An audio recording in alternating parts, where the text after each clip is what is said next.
ওই কিরে কিরে মধু, এটা হচ্ছে আমাদের গাছের মধু। ফলটা পেরেছে এখন, মানে ফলটা এত বড়, আমাদের গাছের সবচাইতে বড় ফল হচ্ছে এটা। মানে এই ফলের মতো এতটা বড় আর একটা ফলও হয়নি মাশাল্লাহ।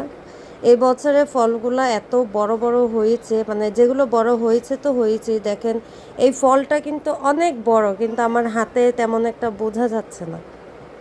এত লোভনীয় আর এত আকর্ষিত লাগছে ফলটাকে। দেখেন কতটুকু বুঝতে পারবেন জানি না, কিন্তু ফলটা মাসাল্লাহ অনেক বড় আর খুবই ফ্রেশ।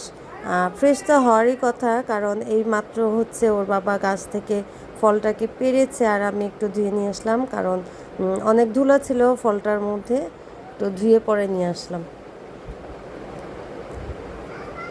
এটা হচ্ছে আমাদের গাছের মধু।